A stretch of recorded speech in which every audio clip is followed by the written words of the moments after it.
Okay, so this is the second video for this week. We're moving on to the next section, the next lesson, 7.2. It goes very, very closely with 7.1. So I think I mentioned that in the last video, that these two lessons really go together. They follow from one to the next. So I think you guys can handle these two lessons in 1 week. So yes, we are doubling up. Today is all about multiplying and dividing rational expressions. So last class, or in the last video, we talked about what is a rational expression. Quick refresher: it's a fraction that has a variable in the denominator. That's a rational expression. We talked about what are they, how do you simplify them. Remember, there's 3 steps that I wrote on the board for simplifying rational expressions. You factor completely, you cancel out anything in common, and you state restrictions. So we talked about what is it, how do you simplify them. We also talked about how to find their domain or state their domains, because the domains are important because there are certain restricted values for x with rational expressions. So you do have to state the domains. You're going to be doing all those things that we talked about in the last video again today when you're multiplying and dividing. So we're really just going to add a little bit to what we already talked about, and then we're going to use everything that we used in the last video in this video also. So it'll be lots more practice of the stuff that you've been practicing so far. And in fact, so 7.2 starts on page 328. And if you are following along in your book, you'll notice that this lesson has very little as far as things to know. There's very little notes. It's mostly just examples. And the reason why is because there's really not that much new to learn. We're just going to take what we already know and just use it to do some new stuff. So to multiply and divide rational expressions is basically just multiplying and dividing fractions. A rational expression is a fraction. So to multiply 2 rational expressions, you're just going to be multiplying fractions. And so just a quick refresher, if you have 2 fractions like 3/4 and a half, and if you want to multiply them together, you just multiply across the top and the bottom. 3 times 1 is 3, over 4 times 2 is 8. So we're going to be using the same idea today. We're just going to be doing it with more complicated fractions that might have variables and things like that. But this is the rule that you're going to be using to multiply rational expressions. Division, same thing, guys. It's just going to be 2 fractions, and to divide 2 fractions, just remember you use your keep, change, flip rule, okay? Or multiply by the reciprocal. You keep the first, here I'm going to put it underneath. You keep the first fraction the same. You change the division to a multiplication, and you flip the second fraction. So 1 over 2 is going to become 2 over 1. It now is just a multiplication problem that you're going to do exactly like you did this one. You're just going to multiply across those. So 3 times 2 is 6, and 4 times 1 is 4. And then, of course, you would simplify it by reducing and stuff like that. So this is like a simplified version of what you're going to be doing today with rational expressions. You're going to be using these exact same rules, just with fractions that are a little bit more complicated. And then you're going to be simplifying them. So you're going to use those same 3 steps that I taught you in the last video, where you're going to factor, cancel, and state restrictions. Okay? So really, that's what you need to know. So let's just jump straight to some examples now. I've picked out 5. I don't know how long they're going to take. I may decide that that's too many for a 30-minute video, but let's do as many as we can. And we're going to start with example 1, which is 4x to the 3rd y over 3xy to the 4th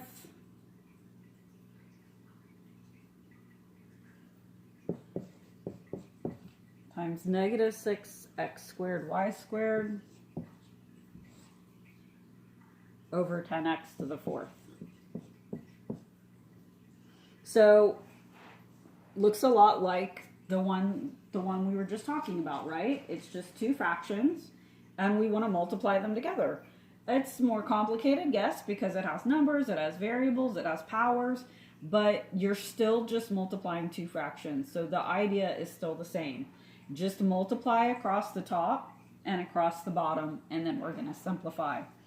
Okay, so if we want to multiply the top here, we're going to do 4 times negative 6 is negative 24. And then we're going to multiply all the like parts. So now we're going to multiply the x to the third times x squared. That's actually a power rule. You're multiplying like bases, so you write the base x and you add the powers. 3 plus 2 is 5. And then you're going to do the same thing with your y's. Y times y squared. Power is going to be a 1. Add the powers. So the base is y. Add the powers. 1 plus 2 is 3. I just multiplied the top. Now I'm going to multiply the bottoms. So I'm going to do the same thing. Look for the like parts. 3 times 10 is 30. X to the first times x to the fourth. Add the powers. And you're going to get x to the fifth. And then we have this y to the fourth that doesn't have anything to multiply with, so we just bring it down. You just multiply those two fractions together. All you need to do now is simplify your answer. So negative 24 over 30 can be reduced. Look for a number that you can divide both 24 and 30 by. I'm thinking 6, right?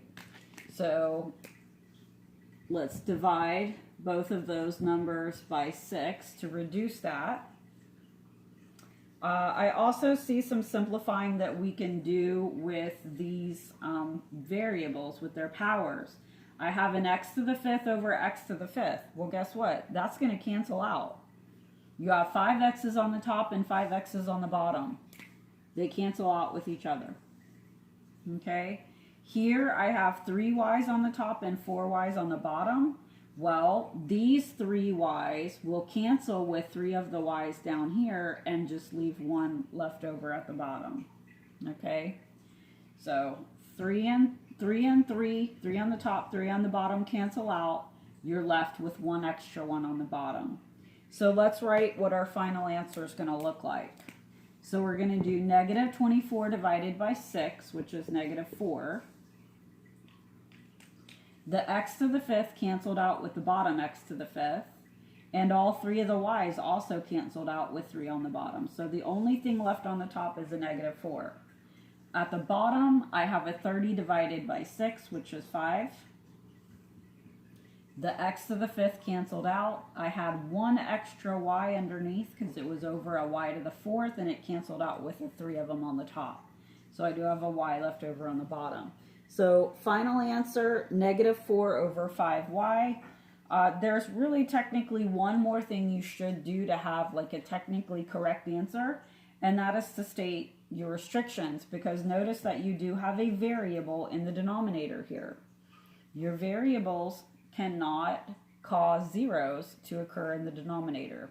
So you do need to state any restrictions on your variables. Also, there was in the original problem an x on the bottom too. So technically you should also include x as a restriction also. So the restrictions here are going to be zeros. If either x is 0 or y is 0 in this problem, it's going to cause that whole bottom to become 0. Because when you multiply all this together, if any of that is a 0, the whole thing is a 0. So I could put a comma, and then I'm going to state actually 2 restrictions here. X cannot equal 0, and y cannot equal 0. Okay, so final answer is going to look like this.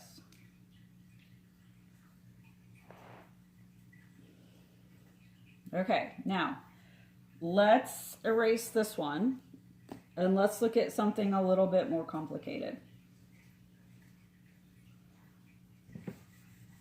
You're using lots of things here that you've learned in the past, and we're just putting it all together. Things like multiplying and dividing fractions, using your power rules, simplifying. In a minute, in this one, actually, we're also going to be using factoring too. So let's look at example 2, part A. Little longer and more complicated. It's x over 5x squared minus 20x.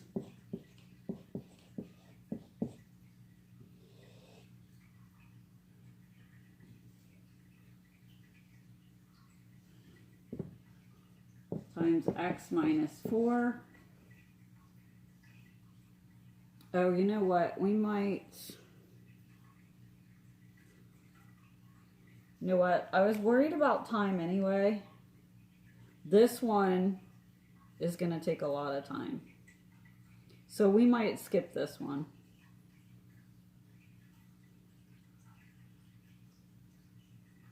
Yeah, let's skip this one. The reason, I'll tell you what, before we skip it, let's talk about why I'm going to skip it. Let's just talk about this one. I'm not going to do it all the way through, but let's talk about it. So let's say we have this problem right here. Yes, it is more complicated than the first one that we just did. What makes it more complicated is the fact that a lot of these expressions are connected with pluses and minuses. If you look back in the problem that we just did, they're all single terms. You're just multiplying terms together. This is different. We have expressions here rather than terms. We have like x and a minus 4 that are put together. We have this expression that's put together and this expression that's put together. So these aren't just single terms that we can just multiply to each other. These are expressions that we're multiplying to each other. So you kind of have to treat something like this a little differently than the one that we just did. So you can't just say, oh, okay, well, let's just distribute the x to the x minus 4, and then we'd have a bigger problem here trying to multiply this times this. So you may be looking at that and saying, oh my goodness, that looks way harder than the first one that we did, because look at how are we going to multiply something like this times this? Well, technically you could, and technically you should know how if you had to. But you don't want to do something like that on a problem like this, because yes, it will make it too complicated. There is a faster, easier way. Okay, so don't try to start distributing everything out in a problem like this. What you want to do with a problem like this is leave the expressions alone. Leave them as individual expressions like this. And then just multiply across, leaving them in their individual expressions. So if you want to multiply these together, you could actually just write it like this, and you've just multiplied them together. You've multiplying these and you're multiplying these, and you're just writing it now as a single fraction. I just multiplied those two fractions together. The only difference is that I didn't distribute it all out, and that's okay. You don't have to. But what you do have to do is you do have to simplify this.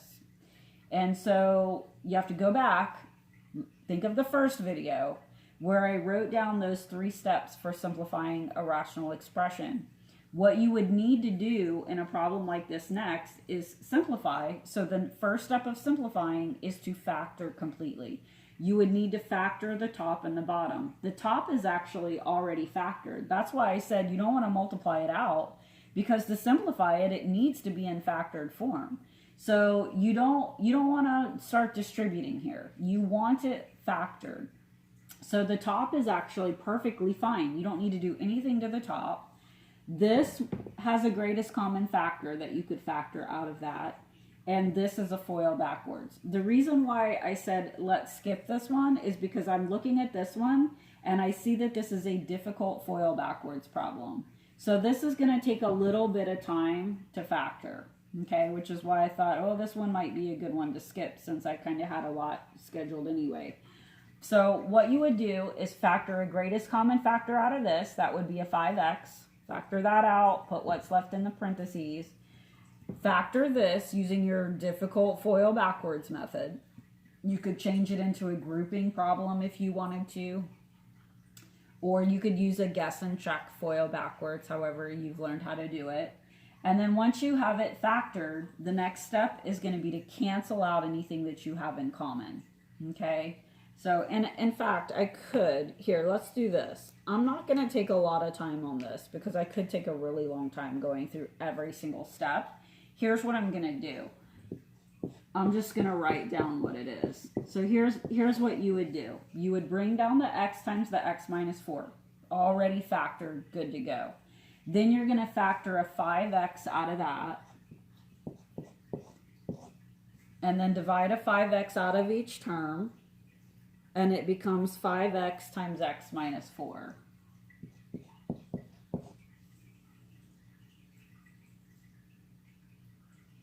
And then you would FOIL this backwards. And that is going to become an x minus 1 times a 2x plus 3. Okay, so if I were to factor this, it becomes this. Factor this, it becomes this. If you're not sure about the factoring, you'll have to message me separately and maybe I can make a help video or something. But just for time's sake, since this is a lesson video, I'm trying to limit this to 30 minutes. So this, I'm just saying this is how it would factor. And then the next step is to cancel out anything that you can cancel that's on the top and the bottom. So I actually have an x here and an x here. Those x's are going to cancel. And I have an x minus 4 and an x minus 4 that will also cancel. Now you may be thinking, oh, everything canceled out of the top. What happens? What happens if there's nothing there? Everything canceled out. What that means is that you're left with a 1 on the top. There's a 1 on the top there. Remember, there's always an imaginary 1 in the front. So if everything cancels out, you still have that imaginary 1 there. That's what fills that blank spot. And then what's left on the bottom is a 5 times an x minus 1 times a 2x plus 3. Okay. Final answer is going to look like this.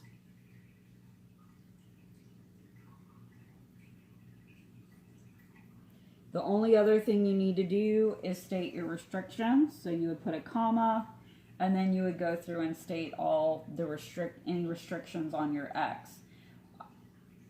Where you need to look to find your restrictions is this part of the problem right here. This part of the problem is what's going to tell you your restrictions on that problem, okay? Because if you look here at this denominator, it's not factored.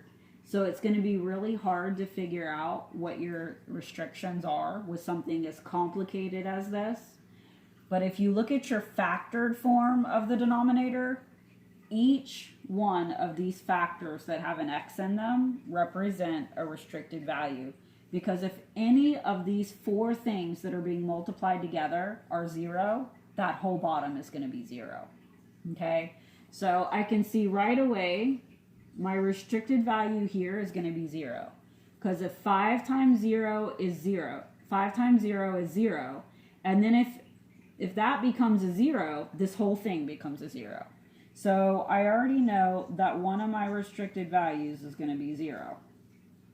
This is also going to give me a restricted value, and it's going to be 4. How do I know? Because if I plug in 4 for x here, 4 minus 4 is going to be 0, and it's going to make the whole bottom 0. Here, that restricted value is going to be 1. Why? Because 1 minus 1 is 0. If that is 0, the whole bottom becomes 0. So 1 is another restricted value. And then there's one more restricted value, and that comes from this 2x plus 3 right here. Now that one may not be as obvious, what that value of x should be to make that expression 0. So if it's not obvious to you, you'll remember I told you what to do last time in a case like this. What to do if you're not sure what that value, what that 0, or what that value of x should be to make it 0. If you're not sure, what you need to do is set up an equation and set that factor or expression or whatever it is that you need to find out, okay, what value of x will make that 0, set it equal to 0, and solve for x. So subtract 3 we get 2x equals 0 minus 3, which is negative 3, and then divide by 2.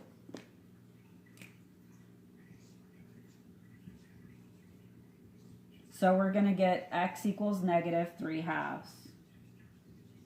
And that is going to be your fourth restricted value. So final answer is here. This is your answer. And then these are your four restricted values. 0, 4, 1, and negative 3 halves. Okay? So I went through it a little quickly for time's sake, but that's okay. If you need help, you can email me and I'll make a help video or something like that. Okay, let's go to example 2, part B. Looks very similar to this one that we just did. So it's pretty much the same thing. So I'm probably going to go through that one kind of quickly too. And then we're going to talk about division.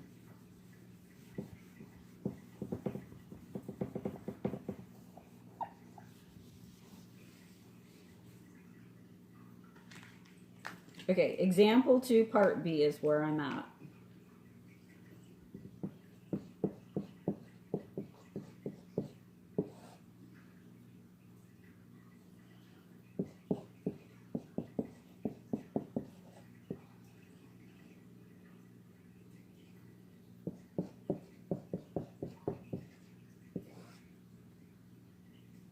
Okay, here's your problem.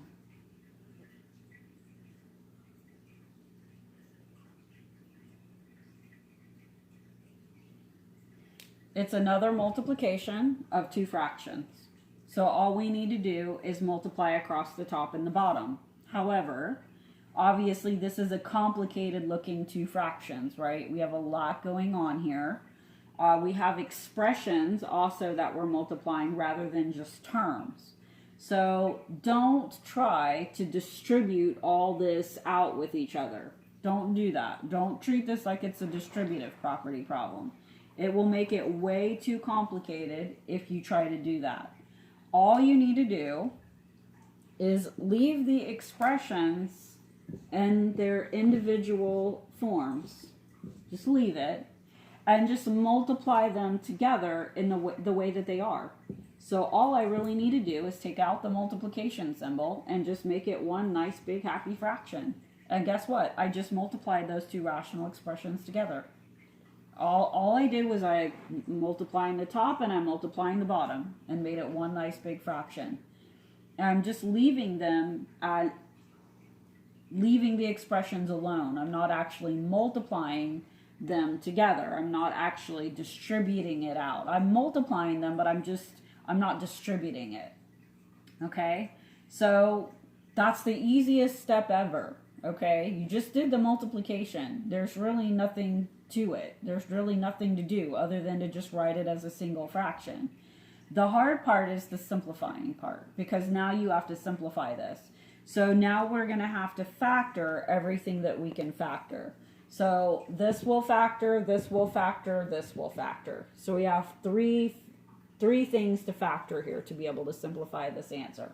This has a greatest common factor of 4x. So let's factor a 4x out of that. So I'm going to divide each term by 4x. And I'm going to write what's left in these parentheses. So the 4's are going to cancel out. I have two x's. I'm factoring one out or taking one away, so that leaves one here. Bring down the minus. The 4's cancel out and the x's cancel out. Don't leave that blank, guys. Some of you guys are still making that mistake. If it divides into itself, if you're dividing something by itself like you are here, it's a 1. Just like a 4 over 4 is 1. Okay? So you have to fill that blank spot with a 1. Now let's come over here and let's factor this. This looks like a FOIL backwards. Okay? So two sets of parentheses. First times first has to multiply to first. So x times x to give me the x squared here. I know that my signs are going to have to be a plus minus. Well, how do I know that? Because the last term is negative. Last times last has to multiply to last. And if it's negative, I need a positive and a negative to make that happen. And then last times last has to multiply to last, but add to the middle. So I need a positive and a negative number that multiplies to 6, but adds to positive 1. 3 and 2 pops into my head right away, because I know that 3 and 2 multiplies to 6. And I can get 3 and 2 to add to 1 if I make the 3 positive and the 2 negative. Because 3 minus 2 will give me the positive 1 that I need here, and 3 times negative 2 will give me the negative 6 that I need here. So I just FOILed that backwards. Now FOIL this one backwards. 2 sets of parentheses. First times first is going to multiply to first. That's going to be your x and x. Your signs are again going to be a plus minus to multiply to the negative in the back. And then I need last times last to multiply to last and add to the middle. So it's got to multiply to 3 and add to 2. Okay? 3 times 1 is 3. And I can make 3 and 1 become a 2 if I let the 3 be positive and the 1 be negative. Because 3 minus 1 is positive 2. Got that. And 3 times negative 1 is negative 3 in the back. All right. Don't forget, you can always FOIL that back out to make sure that it's right. Okay, you can check it by FOILing it back out and checking to make sure that you're getting that back again. The 4x cannot be factored, just bring it down. Okay, so you just did step 1 in simplifying your rational expression. You factored completely. The second step is to cancel out anything that you can cancel out. So I see a 4x that'll cancel out. I see an x minus 1 that'll cancel out. I see an x plus 3 that'll cancel out. So everything cancels here except for the x minus 2. So final answer is going to be x minus 2. That's your simplified answer. The only other thing that you need to do is state your restrictions. Okay, and again, do it like we talked about on the last one. Don't go back to the original problem to find restrictions because it's not factored. So it's going to be difficult to figure out restricted values for something like this if it's not factored. So what you want to look for when you're trying to find restrictions, you want to look for the factored version of your denominator before everything got canceled out. That's what you're looking for when you're trying to find restrictions. Find the factored version of your denominator, but before you canceled it all out. That's going to be this right here. So it looks to me like you're going to have 3 restrictions or 3 restricted values. One for this factor, one for this factor, and one for this factor. If any one of these 3 things is 0, the whole bottom is going to be 0. Okay? These are pretty easy. You really should be able to look at these and know what those restricted values are going to be. If it's x plus 3, your restricted value for that is going to be negative 3. Because negative 3 plus 3 is going to give you a 0 there and cause the whole bottom to be a 0. Your restricted value here is going to be a 1. Because 1 minus 1 will give you a 0 and cause that whole bottom to be 0. For a 4x, that restricted value is going to be a 0. Because 4 times 0 will give you a 0. And if you multiply it, the whole thing becomes 0. So there's 3 restricted values here. 0, 1, and negative 3. So final answer is right here. X minus 2 is your answer, and then these are your restricted values. Okay, so everything we've talked about so far has been multiplying. We haven't done anything with division yet. But here's the good news. It's basically the exact same thing that we've been doing. It's just that if it's a division, you have to start by changing it into a multiplication. Once you've changed it into a multiplication using your keep, change, flip rule, you're going to do exactly the same thing that we've been doing in all the rest of these. So let's flip the page and let's find a division example to do.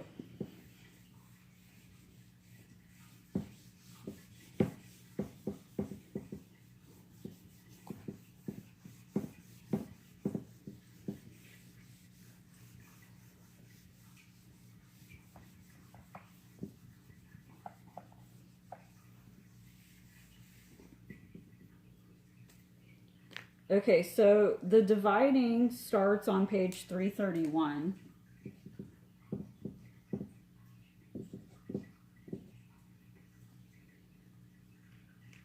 Let's look at example 4B.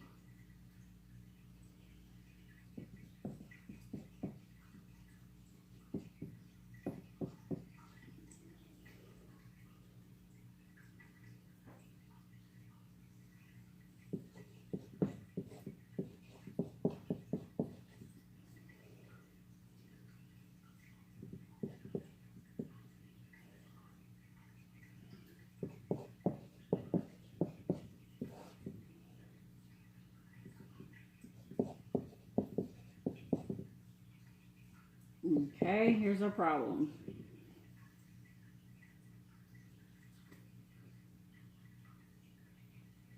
It's a division problem. And it's a division of two fractions.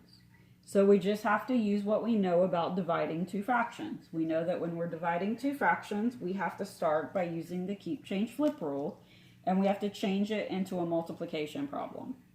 So you keep the first fraction the same. We're just going to rewrite it. 2x over 3x minus 12. We're going to change the division to a multiplication, and then we're going to flip the second fraction.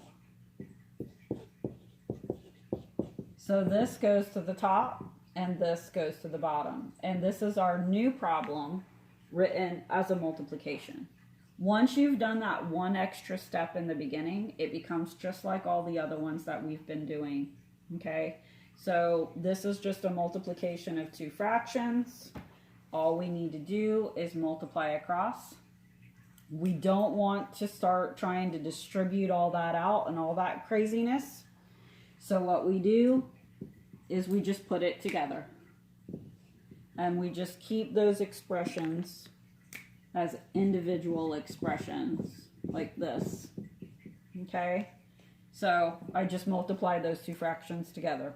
Okay, we're just multiplying this over this. We're not distributing anything. We're just putting it together. And then the next thing you need to do is the simplifying part, which is the complicated part. That's the hard part. So, but it's what you learned in the last lesson. Okay, so this is where you go through those three steps: factor, cancel, state restrictions. All right. So this looks like a FOIL backwards. This looks like a greatest common factor. This looks like a greatest common factor. All right. So let's bring down this 2x we can't factor, so bring it down. This looks like a FOIL backwards, so create two sets of parentheses. First times first has to multiply to first, which is x squared, so that's just going to break up into x times x. I now have my signs, remember, has to multiply to the last, which is positive this time. If the last term is positive, that means it's either going to be a positive times a positive or a negative times a negative. They'll both be positive when you multiply. So if you're not sure which, look at the middle term. If the middle term is negative, it's going to be a minus minus. If the middle term was positive, it would be a plus plus. Okay, it all has to do with when you FOIL it back out, the signs have to work out right. So, because remember, last times last has to multiply to last, but it also has to add to the middle. So we need a negative times a negative to make it multiply to the positive, but add to the negative that I need in the middle. So that's why you need a minus minus there. Now I need two numbers that multiply to the last and add to the middle. So 4 and 2 is pretty obvious here. 4 times 2 will give me the 8 that I need, and 4 plus 2 will give me the 6 that I need. Okay, and now let's factor out these two bottom expressions. This has a greatest common factor of 3. Can't take anything else out of that because each term does not have an x. So you cannot take out an x out of each term. But I can take a 3 out of each term. Put what's left in parentheses. So the 3's cancel out and leave an x. Minus 12 over 3 is 4. Now do the same thing here. In this case, I don't have a number that'll divide out of both terms, but I do have an x that'll come out of both terms. So factor an x out of that. So I'm going to divide each of these by x and put what's left in the parentheses. So if I have 2 x's and I'm taking 1 away, that leaves an x. Minus the 2 also comes down and the x's cancel out. Okay, so I've now factored everything. The next step is to cancel out anything that I can cancel out.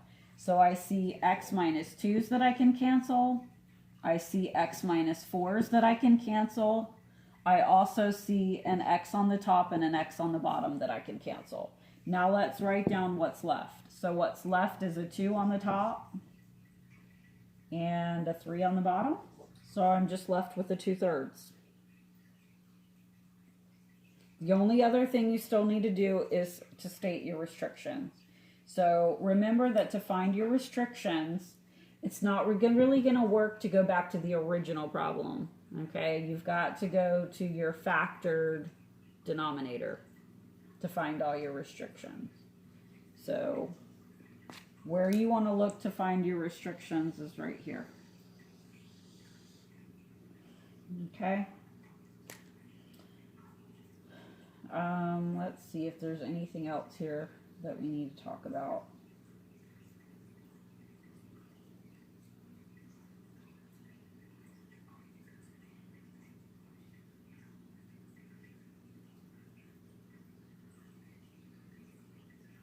Okay, for time's sake, I'm going to let you finish this problem, finish finding the restrictions for this problem. Just find all your factors underneath.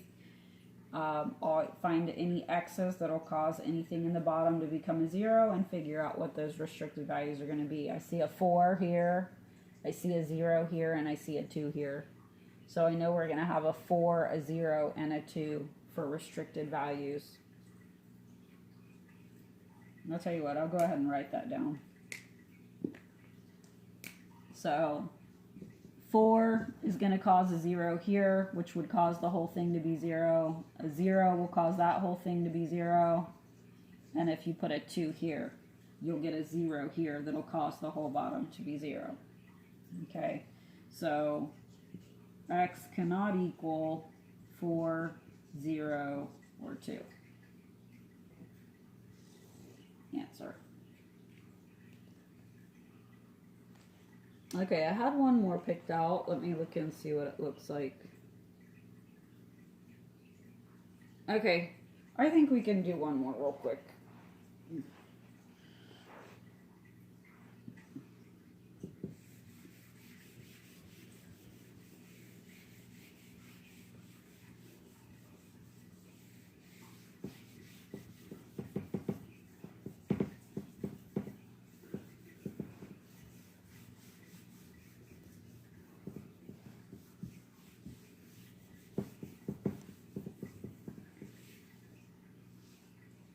Okay, last one, example 5A.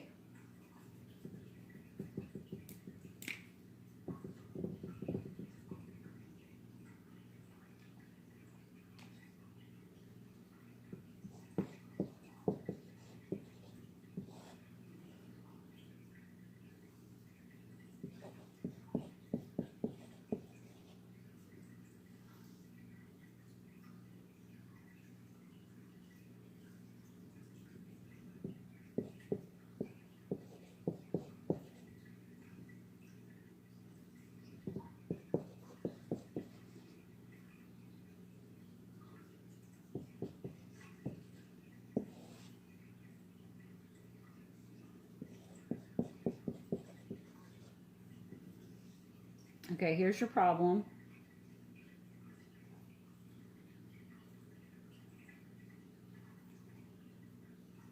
I'm going to try to go through it kind of quickly. It's a division. So first thing you want to do is change it into a multiplication. Okay, so you're going to keep the first.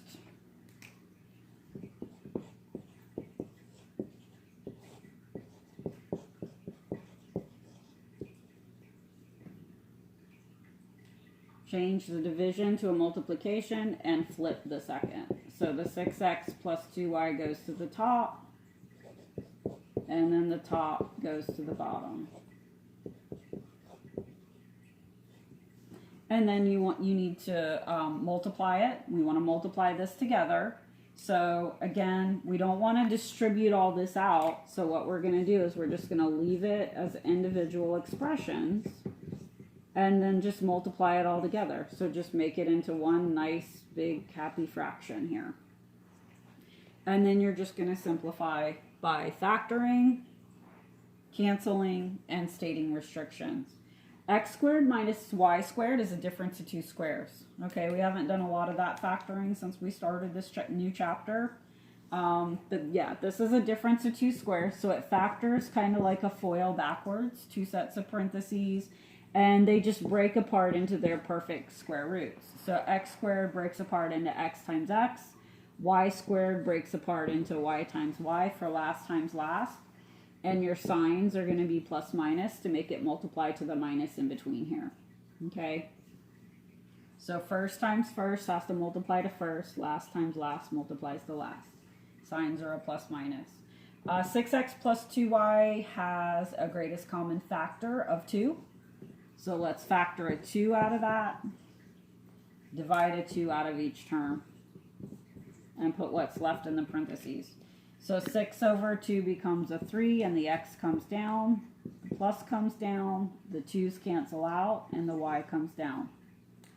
All right, on the bottom, I've got a 2x plus 2y. That has a greatest common factor of 2. So I'm going to factor a 2 out of that. Take a 2 out of each term and put what's left in parentheses. So the 2's are going to cancel out and leave you with an x, plus 2's cancel out, leave you with a y. Notice I couldn't factor out any x's or y's because there's not an x in every term and there's not a y in every term. So a 2 is the only thing I can take out of that. This right here is going to be a FOIL backwards. Okay. This is a little bit of a harder FOIL backwards, but y'all can figure it out. It's actually, okay, so first times first has to multiply to 2x squared. So I know I'm going to have an x and an x to give me the x squared. To multiply, for something to multiply to a 2, it's got to be either 1 and 2 or 2 and 1. So I'm just going to put a 2x and a 1x to make that multiply to a 2x squared. And then I know that my signs have to be a minus minus. Why? Because it has to multiply to the last and add to the middle, and the last is positive and the middle is negative. So to get it to multiply to a positive but add to a negative, I need a minus minus. Okay? And then last times last, if it's going to multiply to last, it has to be a y and a y. That's the only way I can get that to multiply to a y squared.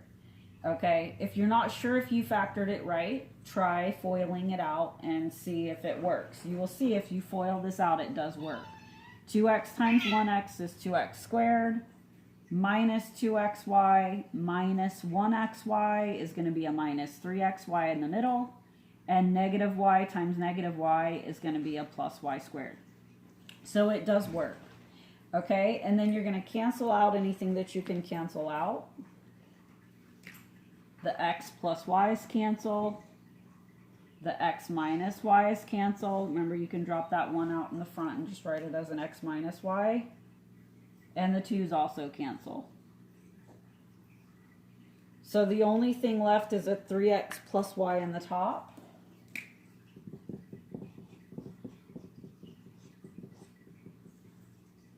And a 2x minus y in the bottom.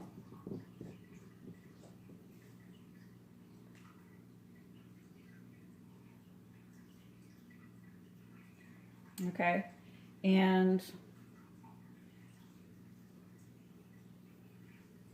We're not going to worry about the restrictions for this problem because they're complicated. Because what makes the finding the restrictions for this problem complicated is the fact that you have both an x and a y. You don't have just one variable here. You have two variables, which makes it a lot more complicated. So we're not going to mess with finding restrictions for this problem.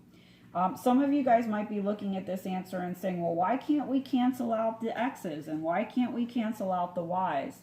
The reason why you can't cancel out these x's and these y's is because these are expressions. The 3x and the plus y go together. They can't be separated from each other. And the 2x minus y also can't be separated from each other. So you have to treat them like they go together. If I have the same expression over the same expression, like I have an x minus y over an x minus y, that you can cancel. But you can't separate it and cancel out pieces of an expression. So you've got to leave this the way it is.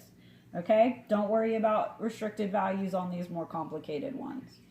Okay, so I think I've covered the basics. Hopefully the video's not too long. Y'all can handle it. I know you've got 2 sections this week, but you guys can do it. I have confidence in you. We're getting to the end of the year, so I'm trying to kind of get to those last couple things that we're supposed to get to before the end of the year, which is why, yes, some weeks we may have to double up a little bit, but I'm going to try not to be too hard on you, okay? All right, I'll talk to you later. Work on the assignments.